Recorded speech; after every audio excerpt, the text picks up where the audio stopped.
അല്ല, ക്രിസ്മസിന് മുമ്പ് നമുക്ക് ഈ പ്രശ്നം തീർക്കാൻ പറ്റണം. അതായിരിക്കും ഏറ്റവും വലിയ സമ്മാനമായിരിക്കുന്നത്.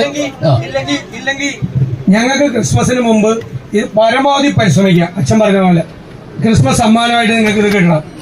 ഏതെങ്കിലും കാരണവശാൽ തീർക്കാതെ വീണ്ടും നീട്ടിക്കൊണ്ടുപോകണമെങ്കിൽ ക്രിസ്മസ് നിങ്ങളുടെ കൂടെ ഇരിക്കും. ഞങ്ങൾ ഒരു കാര്യം കൂടി പറയണം. നമുക്ക് വേണ്ടി ഐക്യദാർഢ്യം പ്രകടിപ്പിക്കാനും അതോടൊപ്പം തന്നെ നമ്മോട് കൂടി സംസാരിച്ചതിനും ഒത്തിരി കൃതജ്ഞതയോടുകൂടി ഞാൻ നിങ്ങളുടെ മുമ്പിൽ നിൽക്കുമ്പോൾ സതീശ് സാറ് വളരെ വ്യക്തമായിട്ട് വഖഫ് നിയമത്തെക്കുറിച്ചും ഈ ഭൂമി വഖഫല്ലെന്ന് വ്യാഖ്യാനിച്ച് പറയുകയും അതോടൊപ്പം തന്നെ 10 മിനിറ്റ് കൊണ്ട് ഈ പ്രശ്നം പരിഹരിക്കാൻ സാധിക്കുമെന്ന് വളരെ വ്യക്തമായിട്ട് നമ്മളോട് പറയുകയും ചെയ്തു.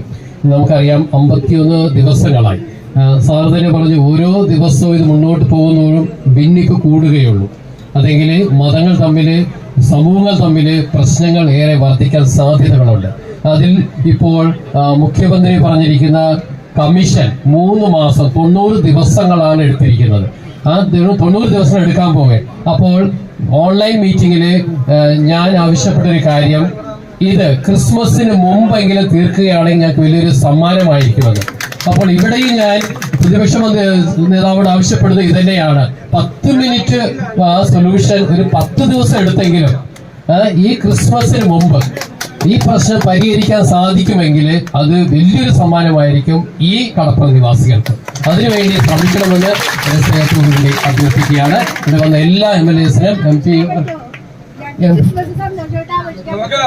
ക്രിസ്മസിന് അന്ന് നിരാഹാര സമരം ഇരിക്കുന്നത് കാണാൻ വിഷമമുണ്ട് കേട്ടോ.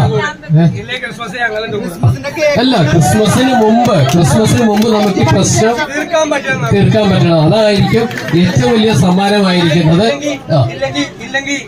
ഞങ്ങൾക്ക് ക്രിസ്മസിന് മുമ്പ് പരമാവധി പരിശ്രമിക്കാം. അച്ഛൻ പറഞ്ഞ പോലെ ക്രിസ്മസ് സമ്മാനമായിട്ട് നിങ്ങൾക്ക് ഇത് കിട്ടണം. ഏതെങ്കിലും കാരണവശാൽ തീർക്കാതെ വീണ്ടും നീട്ടിക്കൊണ്ടുപോകണമെങ്കിൽ ക്രിസ്മസ് നിങ്ങളുടെ കൂടെ ഇരിക്കും. ഞങ്ങൾ